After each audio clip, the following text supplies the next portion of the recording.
Le monument derrière moi vous dit forcément ou peut-être déjà quelque chose sur cet espace très fréquenté par les Togolais, par les Loméens.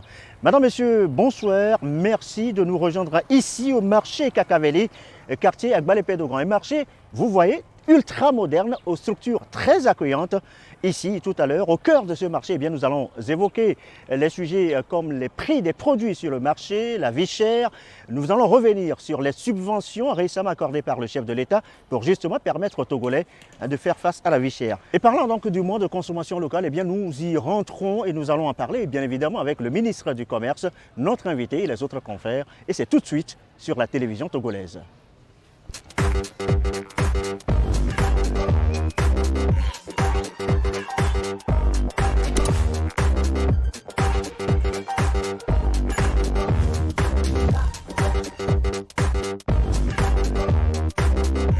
Bonjour Gérard. Bonjour Jason. Bonjour Andrea. Bonjour, Jason. Monsieur le ministre va nous rejoindre dans un instant.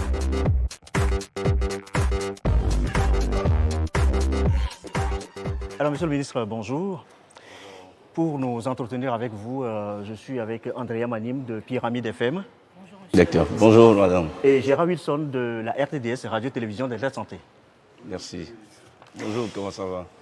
D'accord, très bien. Alors, Monsieur le ministre, on va commencer avec une question d'actualité. La rentrée scolaire, c'était lundi. Vous étiez d'ailleurs de la délégation ministérielle qui a sillonné toutes les régions. Vous étiez dans la région maritime notamment.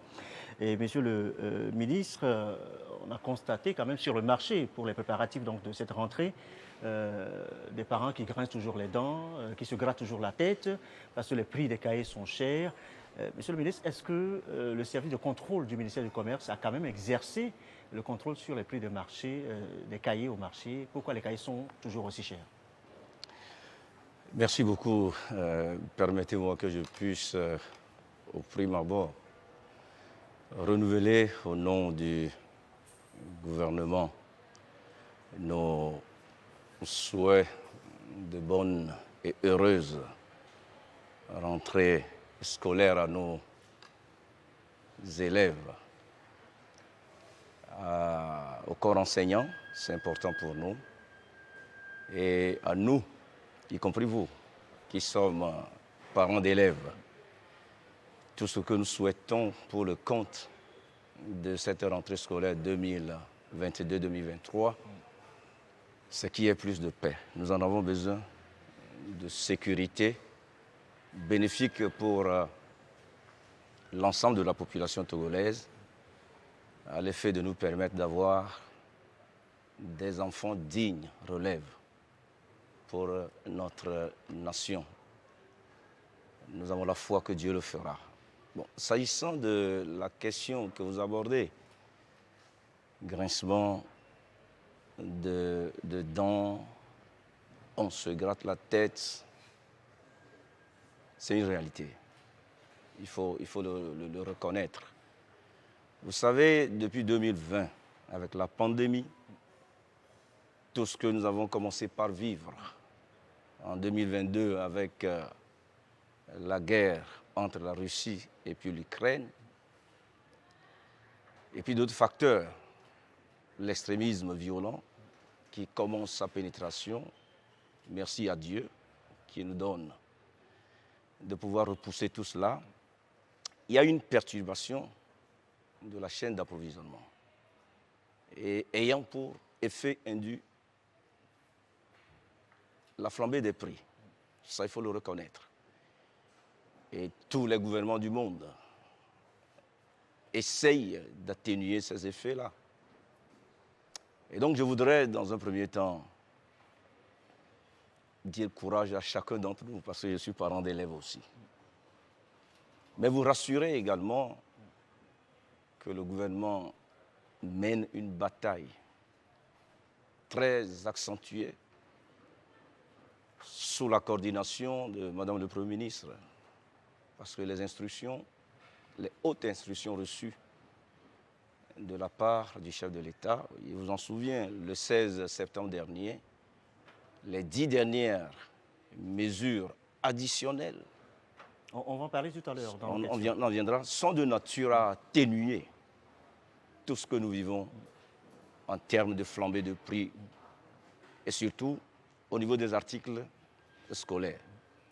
Mais s'agissant des articles scolaires, je crois qu'il faudrait le rappeler, il y a eu un travail qui a été fait en amont. Est-ce que vous voyez? Un travail a été fait en amont avec les importateurs que nous connaissons. Ils ne sont pas 1000, 3 ou 4 ou plus, pour nous assurer d'une maîtrise des marges pratiquées. Au passage, je rappelle également que le commerce au Togo est libre. Et sur la base de la loi de 99 qui porte concurrence au Togo. Mais malgré cela, le gouvernement encadre les prix pour éviter disons des spéculations tout court, entraînant l'effet de vie chère. Ça, c'est le langage commun à tous. Alors, ce que nous avions fait, nous avons maîtrisé ces marges-là entre d'abord les importateurs, les trois, je préfère taire leur nom, et leurs grossistes. Maintenant, entre les grossistes et les détaillants, nous avons également vérifié ce qui se pratique. Et ce qui est intéressant, bien avant la rentrée, nous avons fait relever ou identifier les prix pratiqués dans les 5 régions, que ce soit sur les cahiers de 100 pages, de 200 pages, de 300 pages, tous les articles scolaires. Ces prix sont connus. En fait, la stratégie ici a changé par rapport aux autres questions en lien. On se rappelle ce communiqué de plafonnement des prix. Voilà, donc le plafonnement des prix qui a été fait, l'a été sur la base des prix existants en cette période-là. Puisque dès l'annonce des 10 mesures additionnelles, le gouvernement s'est dit il est possible que des spéculateurs se mettent encore en place. Or, les prix sont déjà connus d'avance. Nous les avons plafonnés. Pas de façon arbitraire, mais de façon consensuelle avec les importateurs qui nous ont dit voilà à quel prix on peut vendre ces cahiers à tel endroit. Et nous avons vérifié sur le terrain. Et les contrôleurs, inspecteurs de commerce et les autres agents sont sur le terrain au quotidien, sur toute l'étendue du territoire pour vérifier. Et j'ai pu même vous annoncer la bonne nouvelle. Ces prix plafonds, vous ne devez pas vendre au-delà de ces prix. Mais il y a des Togolais qui sont conscients, qui jouent à la solidarité, qui savent que nous devons vivre ensemble en cette période difficile. À quoi ça sert d'être seul? Et de voir les autres tomber incapables, continuer dans la vulnérabilité. Il y a aujourd'hui des prix de ces cahiers qui sont pratiqués en deçà du plafond. Par exemple, le paquet de cahiers de 100 pages, ça fait 10 unités, plafonné à 1300, vous trouvez cela à 1200, parfois même à 1000 francs. Monsieur le ministre, on a constaté que dans ce plafonnement de prix, ces prix ne sont pas les mêmes dans toutes les régions du Togo. Qu'est-ce qui justifie cela? Oui, tout à fait. Je disais tout à l'heure que d'abord, le plafonnement qui a été opéré, nous ne l'avons pas fait de façon arbitraire, je précise. Bien avant la rentrée, nous sommes allés sur tous ces marchés et relever les prix qui sont pratiqués. Bon, évidemment, lorsqu'on s'éloigne plus du lieu de chute du conteneur pour aller vendre les articles, il y a une petite augmentation. C'est normal. Lié au transport. Lié au transport, mais peut-être nous allons revenir là-dessus très bientôt. Donc, c'est ce qui justifie la différence de prix qu'on constate parfois. Mais la bonne nouvelle, c'est qu'aujourd'hui, il y a une discipline qui s'observe. pour que on puisse retrouver ces cahiers-là en deçà des prix plafonnés. Et ça, je tiens à féliciter les détaillants qui accompagnent le gouvernement pour ces actes-là. Alors, vous l'évoquiez à l'instant, les 10 mesures qui ont été prises face au coût de la vie, à l'inflation, mesures prises par le chef de l'État. Alors, nous avons remarqué, et beaucoup de Togolais ont accordé une grande attention à ces subventions sur le gaz annoncé, subventions sur l'essence. Va-t-on acheter le gaz, Monsieur le ministre, et le carburant moins cher dans les jours à venir, puisque les mesures sont d'application immédiate? D'abord, je voudrais aborder la question de subvention de façon globale. Dans les mesures prises par son Excellence, Monsieur le Président de la République, ces mesures en termes de subvention concernent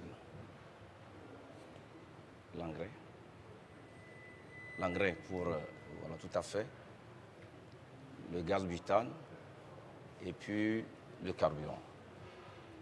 Alors, vous savez, la loi budgétaire respecte des principes qui sont connus. Tous ceux qui savent un peu en matière de finances publiques, les règles sont là. On parlera d'équilibre budgétaire. On ne peut pas dépenser ce que l'on n'a pas.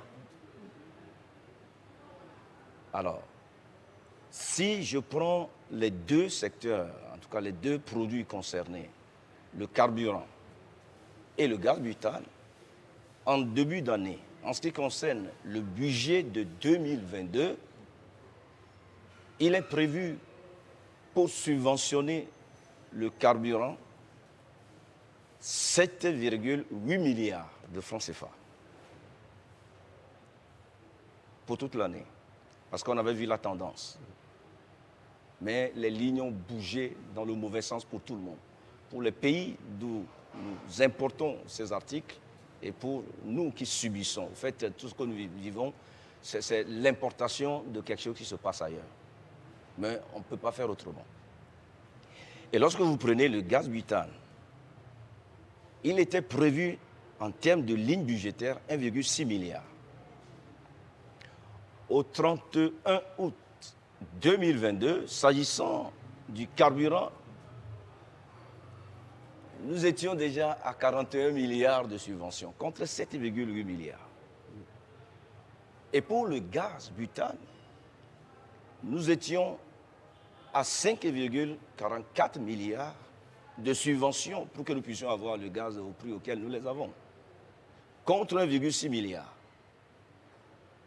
Alors, le gouvernement s'est retrouvé dans une dynamique. D'abord, de respecter les principes budgétaires en corrigeant un peu le budget. Mais pour le chef de l'État, à qui nous avions rendu compte, il nous a dit qu'il n'est pas question d'arrêter la subvention.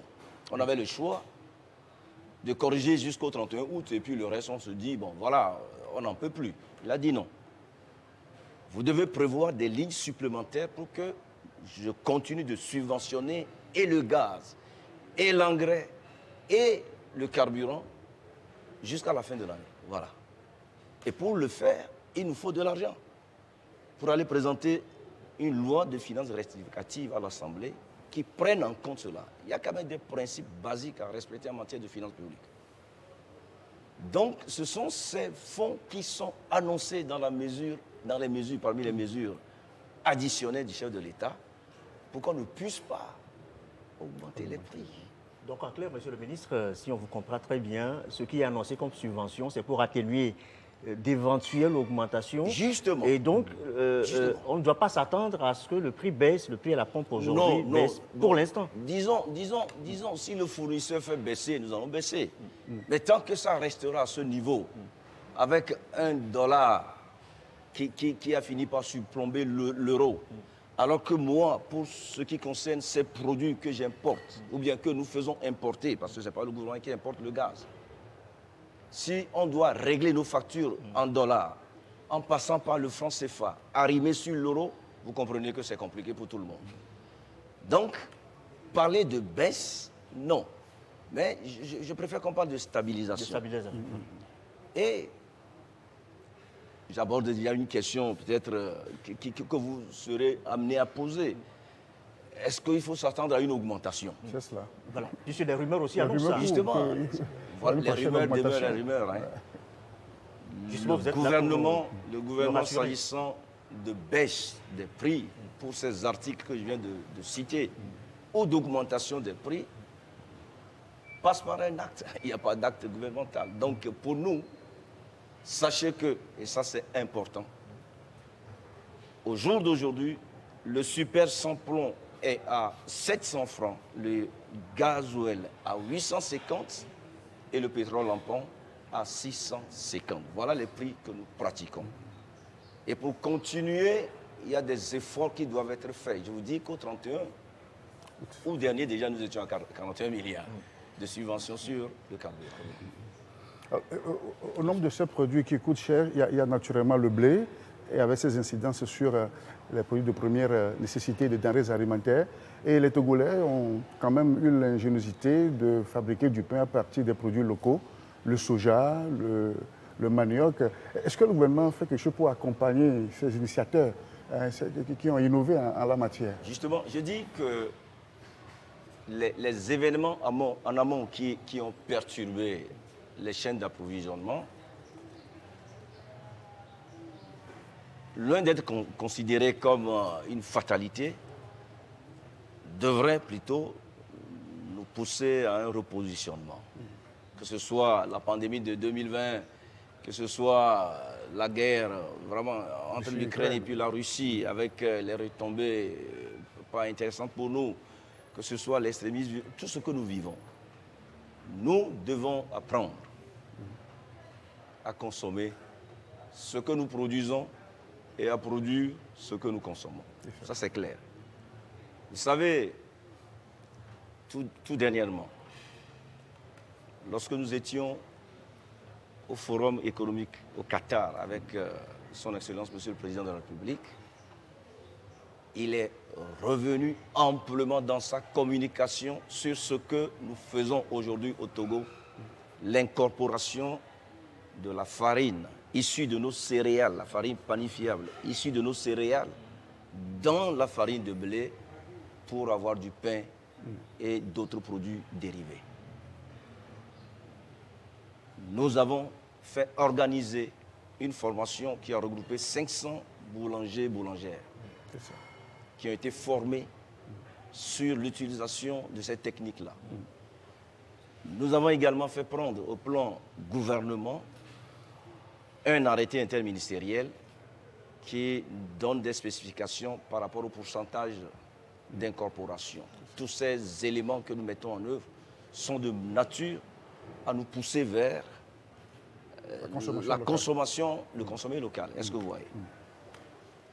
Et nous ne devons pas aussi perdre de vue que déjà en 2020, le Premier ministre avait fait prendre une circulaire qui invitait l'approvisionnement d'abord en priorité basé sur ce que nous pouvons trouver localement. Et je voudrais terminer peut-être en disant que ça donne des résultats très intéressants. J'en trouve régulièrement maintenant dans les supermarchés. Là, vous allez chercher du pain. On vous dit du pain à base de ceci, à base de cela. Plus intéressant. Je crois qu'il faut commencer par aimer. Et en quantité suffisante pour pour l'instant, le marché. on monte en puissance. Est-ce que vous savez, il y a d'autres préoccupations pour lesquelles nous travaillons activement au niveau de notre département pour pouvoir aller plus loin. Et je voudrais vous dire qu'il y a une forte volonté politique d'aller dans ce sens. Puisque tout récemment, nous avons, sur instruction du chef de l'État, procédé à une réforme institutionnelle. Au sein du ministère du Commerce, de l'Industrie et de la Consommation locale, il y a une direction dédiée à la consommation locale, la direction de la consommation locale, qui se met tout doucement en œuvre pour que nous puissions atteindre ces objectifs-là. On le voit, Monsieur le ministre, des efforts donc, sont faits pour encourager ces initiatives, mais au même moment, le constat, c'est que peut-être pour le pain, ça marche, pour le café, ça marche, mais pour d'autres produits togolais, il y a quand même une certaine lenteur à pénétrer le marché, à s'imposer sur le marché. Qu'est-ce qui est fait dans ce sens-là pour peut-être trouver une solution pour vendre mieux les produits togolais aux Togolais? Est-ce qu'il faut aller sur la qualité, insister plus sur voir le prix aussi? Qu'est-ce qu'il faut faire, Monsieur le ministre? En fait, l'un des objectifs du mois du consommé local, peut-être on en parlera en filigrane si vous voulez. Bien sûr, nous y sommes déjà. Tout à fait. C'est d'être beaucoup plus proche des producteurs, des transformateurs et des consommateurs à l'effet de recueillir leurs préoccupations. Il y a un problème lié au packaging, un problème lié aux questions de qualité, de normes, etc. Donc, en lien avec toutes ces préoccupations, la haute autorité de la qualité de l'environnement, une structure qui est là, rattachée à notre ministère, nous l'avons rendue totalement opérationnelle. Actuellement, il est en train de travailler sur une initiative que nous allons transformer après en projet de certification de 50 produits togolais. Parce qu'il faut tracer, il faut rassurer les consommateurs, etc. pour leur permettre de vendre davantage. Mais il y a également des efforts qui se font. Nous avons une structure qui est dans les produits cosmétiques qui pénètre l'UE et les États-Unis. Les produits de karité. Voilà, tout à fait. L'entreprise Karikari, qui fait de très bonnes choses. Donc, c'est des choses que nous connaissons, mais ça commence pas à prendre, ça donne, la culture vient, ça avance, et c'est encourageant. D'une véritable pédagogie de la part du gouvernement, parce que dans le mental du Togolais, on préfère consommer le riz thaïlandais par rapport au riz de Corvier. Alors, Mais donc, bien sûr, vous savez, aujourd'hui, il y a ce qu'on appelle les indications géographiques. Pour protéger ce riz qui est demandé, il n'y a pas que le riz de Corvier, vous avez à Gomolozo, vous avez Michintové, vous avez un peu partout jusqu'au nord du pays. Des efforts se font. Je ne voudrais pas dévoiler ici toutes les stratégies que nous allons mettre en œuvre, mais le focus, du baume au cœur. tout à fait, le focus est quand même mis sur un certain nombre, c'est-à-dire en termes de quick wins, sur un certain nombre de produits que le gouvernement s'engage à accompagner rapidement pour qu'on se rende un peu autonome. Nous ne pouvons pas avoir de la bonne terre et continuer d'importer le riz. Les bas-fonds sont là. Et au niveau du ministère de l'Agriculture, des stratégies se mettent en place. L'agence en création, ou qu'on va rendre d'ailleurs opérationnelle, est de nature à accompagner ces producteurs-là pour que progressivement, ce qu'on peut trouver au Togo, d'ailleurs avec plus de qualité, qu'on cesse d'importer. Et continuer de déséquilibrer malheureusement notre balance commerciale. Le gouvernement est conscient. Je m'en vais vous dire, s'agissant de la feuille de route gouvernementale 2020-2025, l'axe 2 est clair. Cet axe affiche clairement la vision du gouvernement. Dynamiser la création d'emplois en prenant appui sur les forces de notre économie. On a regardé pendant longtemps, peut-être dehors, mais dans la dynamique, la nouvelle mise en place par le chef de l'État, c'est de regarder à ce que nous pouvons faire localement, de créer ce qu'on appelle des chaînes de valeur. Et nous y travaillons. Il est clair que l'idéal, c'est de consommer ce que nous produisons. Le mois du consommé local, nous y sommes dans quelques jours. Monsieur le ministre, au regard de l'expérience de l'année dernière, avez-vous le sentiment que l'esprit du consommé local habite le Togolais? Oui, ça prend. La preuve, je suis... Parce que vous voyez, dans mon ministère, tous les vendredis, nous sommes tous en tenue locale. D'ailleurs, on va vous surprendre au cours de ce mois de consommé local. Nous sommes en train de regarder pour avoir quand même un label en matière d'habillement, mais local, comme c'est fait ailleurs. Comme c'est fait ailleurs. Alors, pour le mois du consommé local, dans lequel nous serons, disons, quelques heures déjà, C'est le mois d'octobre, monsieur le ministre. vous savez, l'évaluation des éditions passées nous encourage. Alors, la plupart de nos jeunes, de nos femmes, qui évoluent dans les TPE, je vous annonce au passage que le gouvernement a une nouvelle charte pour les TPME, pour mieux les accompagner. Parce que ce sont ces TPME-là qui se positionnent sur le consommé local, en fait. Est-ce que vous voyez? Donc, pour cette édition dans laquelle nous sommes confiants. 40% de ceux qui ont participé aux deux éditions passées ont vu leur chiffre d'affaires progresser de plus de 40%. TPME, vous parlez des petites Justement, des petites et moyennes entreprises, petites et moyennes industries. Donc, ces entreprises ont vu leur chiffre d'affaires bouger de plus de 40%. Il n'y a plus de visibilité parce que, vous savez, le challenge d'aujourd'hui pour nos TPME, ces TPME, d'ailleurs, c'est l'occasion. Ces TPME ne peuvent pas s'offrir une publicité. C'est compliqué. Elles n'ont pas d'argent. J'ai abordé la question de certification. Il n'y a pas d'argent, ça coûte. Tout récemment, justement, un accord a été signé entre le ministère Justement, de donc la Communication voilà, et donc de- ces accords rendre qui ont été beaucoup plus signés visible. avec la TVT, merci de l'avoir accepté, vous allez mieux les accompagner, nous en sommes sûrs. On va Pas seulement la s'accompagner. TVT, mais les autres médias. Et nous travaillons dans ce sens-là, pour donner plus de visibilité, à ces produits-là.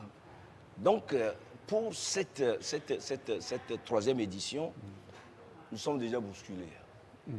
Monsieur le ministre, c'est quand on va aller vite, le lancement. Vous Donc, parlez justement d'acquis et voilà, c'est un sujet qui vous passionne. Quels sont justement ces acquis et quelles seront peut-être même les nouveautés, les innovations à constater Bon, pour vous l'édition voyez- que vous êtes en train de préparer? nous allons poursuivre. Les acquis, c'est la signature de partenariat. C'est-à-dire, ces TPME se sont signalés comme dynamiques. Et je vous dis au passage que les TPME créent plus d'emplois que les grandes entreprises dans le monde entier. Vous avez 60% vous avez des TPME qui créent près de 60% des emplois, voire 70%. Vous voyez? Donc, en termes d'acquis, il y a ces différents partenariats qui sont signés avec les supermarchés. Vous allez dans des supermarchés, vous trouvez, nous voulons amplifier cela. Des partenariats avec les médias, vous venez d'en faire la cas. Des partenariats également avec d'autres institutions. Aujourd'hui, il y a un partenariat entre l'armée et nos boulangères et boulangers qui se positionnent sur du pain et de ses dérivés à base de farine panifiable. C'est-à-dire quoi? Ces boulangers vont livrer Directement les casernes à l'armée. directement? Tout à fait. Ça leur permet de produire davantage. Est-ce que vous voyez? Et Donc la stratégie, c'est, disons, du tout marché trouvé pour ces petites entreprises. justement, tout en travaillant sur la qualité, etc., faire en sorte que les produits obtenus puissent être livrés. Parce que leur trouver des débouchés aussi est un challenge. Donc le gouvernement les accompagne dans cette démarche-là. Est-ce que vous voyez? Alors, les acquis, nous ne pourrons pas les citer tous ici. On va évoluer Si avec on Andrea. nous bouscule, c'est que les retombées sont là. Monsieur le ministre, alors, le consommé togolais, ce n'est pas seulement les produits locaux, c'est aussi la valorisation, n'est-ce pas, des compétences nationales. Qu'est-ce que vous faites en ce sens-là? Oui, alors, lorsqu'on parle de produits togolais, il s'agit des biens et services. Je voudrais vous dire que tout récemment, pour ce qui concerne le plafonnement des prix qui passe par peut-être les réseaux sociaux, etc., nous avons réfléchi et imaginé des solutions beaucoup plus innovantes de diffusion de l'information relative à ces plafonnements et à d'autres choses. qui concerne notre ministère. Nous avons partagé donc ces idées avec des jeunes informaticiens qui nous ont trouvé une solution formidable et nous allons peut-être au cours du mois du consommé local lancer, pourquoi pas, ces applications-là. Le nom c'est NAM Asia. Donc sur vos plateformes, partout où vous êtes, vous pouvez accéder. Et ce n'est pas suffisant. Pour donner encore plus de visibilité, vous savez, quand vous venez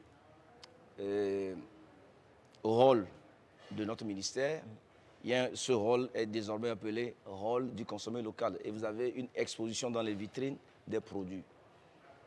D'autres Togolais, de jeunes Togolais très intelligents, ont développé une plateforme qui pourra permettre de choisir en ligne le produit, de vous connecter au producteur ou au distributeur, de payer en ligne et de vous faire livrer. Et ça, ce sont les services. Donc, le consommer local, ce n'est pas seulement pour les produits, mais ça englobe également les services, et de façon holistique. Parlons maintenant, Monsieur le ministre, de l'industrialisation. Le projet d'industrialisation d'Adéticopé, PIA, vient de mettre sur le marché les premiers produits textiles, jeans, t-shirts. Quelle appréciation faites-vous de ces produits-là? Disons que le rêve que nous avons tous nourri devient une réalité dans notre pays. Vous voyez, nous voulons rompre avec l'exportation de nos matières premières brutes. On veut créer des chaînes de valeur. On veut valoriser ces produits-là pour équilibrer tant soit peu notre balance commerciale. Alors, je sens que vous avez soif que les produits de PIA soient rapidement sur le terrain. Non, on n'a pas encore mis en vente ces produits-là. Mais ce que je peux vous dire, la vision du gouvernement, c'est de créer une chaîne de valeur complète sur la filière coton. Lorsque nous parlons de chaîne de valeur complète sur la filière coton, nous voulons que notre coton récolté au Togo passe par l'étape filature, tissage et confection. Donc pour anticiper, tout à fait, pour anticiper, en tout cas la mise en œuvre, l'implémentation de tout ce rêve-là, nous voulons aller vite en collaboration avec le groupe PIA. Et donc, il y a sur le site de PIA un centre de formation des jeunes femmes et jeunes hommes sur le métier du textile, sur le textile et l'habillement.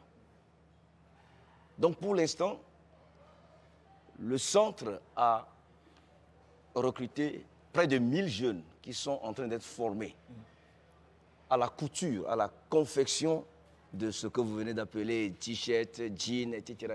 Monsieur le ministre, vous avez de grands projets pour la transformation sur place du coton. On parlait tout à l'heure de ce qui se passe au niveau de PIA, des t-shirts, des jeans qui vont se fabriquer. Est-ce que dans tous ces projets, ou au-delà de tous ces projets, le Togo va continuer par exporter son coton? Oui, exporter nos cotons, c'est contraire à la vision. Nous voulons transformer sur place nos matières premières et rompre avec l'exportation du brut. Vous savez, exporter du brut, c'est exporter des emplois. Nous voulons que nos jeunes aient d'emplois au Togo. C'est cela la vision du gouvernement. Alors, si nous avons, par exemple, une capacité de transformation de 250 000 tonnes ou de 500 000 tonnes de coton au Togo, nous n'allons pas exporter.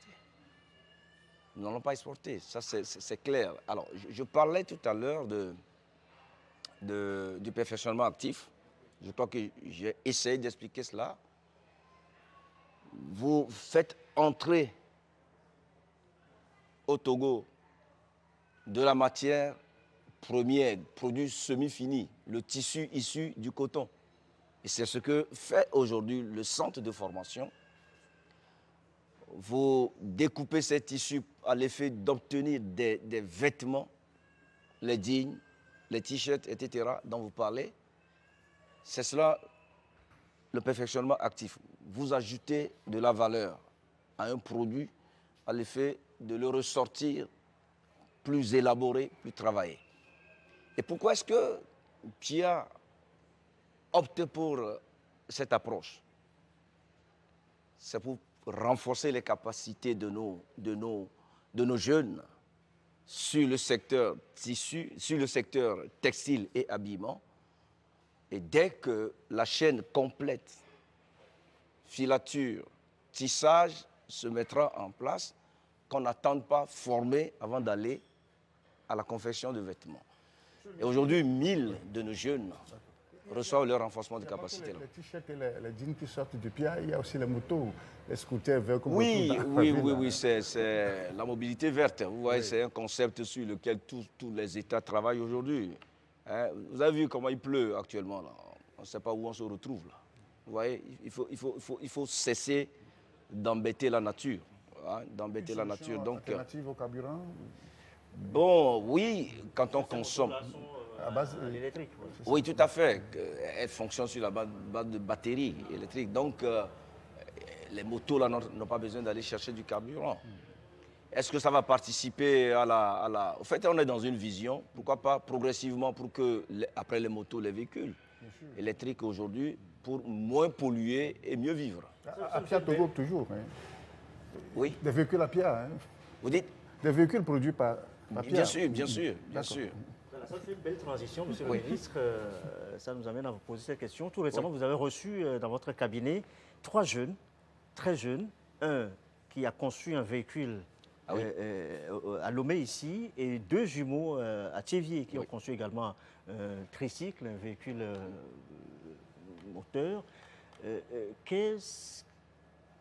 Je vais pas aller jusqu'à vous dire qu'est-ce que vous leur avez dit et comment est-ce que vous les avez encouragés, mais c'est un génie togolais, c'est du génie togolais qui s'exprime. Comment est-ce que vous les accompagnez? Mais vous savez, nous sommes en discussion avec ces jeunes, toute initiative. Hein. Vous savez, ce qui est apprécié au Togo, c'est qu'on a des jeunes très intelligents. Des jeunes hommes, des jeunes femmes très intelligents. Et donc, dans la vision du gouvernement pour ces initiatives, nous essayons d'accompagner. Déjà, le contact rassure. Et de 2, comme je vous l'ai dit, nous sommes en discussion pour voir quel genre d'accompagnement leur offrir. Même s'il faut qu'ils aillent à l'extérieur pour un renforcement de capacité. Parce qu'on a vu les premiers produits qui sont sortis, on se dit, waouh, ces jeunes, si on les encadre mieux. Celui de Lomé vient de sortir encore un nouveau... Tout à fait. Nous sommes tous au courant. Nous sommes au courant de toutes ces inventions-là, nous sommes au courant. Donc, comme je l'ai dit, nous sommes en discussion à un plus haut niveau. Ce n'est pas seulement nous qui les avons reçus. Nous avons été instruits par Madame le Premier ministre de les prendre. Elle a été la première à faire appel à ces jeunes-là. C'est vous dire jusqu'à quel point cette préoccupation est quand même dans l'agenda du gouvernement. Donc, l'aval politique est là pour accompagner ces jeunes-là. Et aujourd'hui, monsieur le ministre, où en est-on avec le processus de mise en place d'un label qualité au Togo, indispensable à l'exportation des produits de notre pays? Oui, comme je vous ai dit, il y a des initiatives qui se font déjà. Les produits cosmétiques issus de l'entreprise Karikari accèdent très bien au marché américain et au niveau des pays de l'UE. Il n'y a pas de difficulté pour cela. Mais nous y travaillons. J'avais parlé tout récemment comment vous appelez cela, de l'initiative de certification des 50 produits togolais. Donc la ROC est sur un processus aujourd'hui pour que ce label-là, nous puissions vous le présenter. Parce que c'est un processus. Hein, c'est un processus qui demande la mise en commun des idées au niveau de tous les acteurs. Donc les laboratoires qui sont là travaillent avec nous pour que nous puissions y parvenir. Mais il y a des initiatives qui se prennent au niveau local. C'est d'ailleurs la raison pour laquelle nous avons dû renforcer la haute autorité de la qualité de l'environnement qui travaille sur cette thématique-là. Vous avez tout de suite parlé de choses, du riz. Du riz, oui. Du riz. Donc, un travail est en train de se faire au niveau de l'INPITS, en lien avec l'OAPI, pour que nous puissions le protéger, le rendre beaucoup plus visible encore. Et les consommateurs ont plus confiance. Vous voyez, donc on travaille à tout ça. Question sur le consommé local. Est-ce qu'il y a des indications, est-ce qu'il y a des éléments forts qui puissent encore susciter plus d'adhésion à ce programme, à ce projet d'adhésion? Oui, je vous ai déjà dit qu'il y a une adhésion. Nous recevons beaucoup de coups de fil, que ce soit les consommateurs ou les acteurs de la chaîne, producteurs. Et ça, il y a beaucoup de challenges que nous essayons de relever. Nous n'avons pas encore arrêté d'ailleurs notre stratégie pour la consommation locale. Il y a un premier jet, mais nous y travaillons pour l'affiner davantage, pour que nous ayons les orientations stratégiques. Mais ce que nous faisons en attendant d'avoir ces orientations stratégiques-là sont telles que la culture vient, l'engouement vient, et les jeunes surtout se positionnent sur cette thématique-là. Alors, Monsieur le ministre, pour revenir un peu sur les productions du côté agriculture, vous avez beaucoup parlé du riz. Tout récemment, au niveau du Pillard, on a inauguré une usine pour la transformation, on va dire, des produits à base de soja. Alors, au Togo, on sait que le soja n'est pas le premier produit vivrier que le Togolais consomme, le maïs, le mil. Les produits que le Togolais consomme le plus, quels sont vos projets pour ces produits-là? Ah oui, mais justement, lorsqu'on parle de sécurité alimentaire, nous n'allons pas abandonner ce volet qui est important pour nous. Que les céréales qui sont produites au Togo sont accompagnées. Est-ce que vous voyez, que ce soit le maïs, le mil, d'autres productions. Donc le ministère de l'Agriculture travaille avec la mise sur pied des APP. Vous savez, notre premier agropole est en train de se mettre en place au niveau de Kara. Donc toutes ces initiatives, tous ces projets sont de nature à nous assurer, ça c'est clair, une sécurité alimentaire, parce que la population compte, il faut qu'elle mange. Mais je voudrais dire que s'agissant de l'usine qui se positionne sur le soja, en dehors de l'huile de soja, vous n'êtes pas sans savoir que les tourteaux qui en sont issus servent également à l'alimentation des animaux, à l'alimentation des produits halieutiques. Est-ce que vous voyez? Ces usines aussi vont se mettre en place pour assurer quand même la disponibilité d'un certain nombre de produits, les tilapia, etc., etc., etc. Vous voyez, l'un comme dans l'autre, il n'est pas question d'abandonner certaines filières, en tout cas au profit des autres. Est-ce que vous voyez? Et le gouvernement veille là-dessus. Monsieur le ministre, nous tendons pratiquement vers la fin de cet entretien que vous avez eu l'amabilité de nous accorder ici au marché de Kakaveli.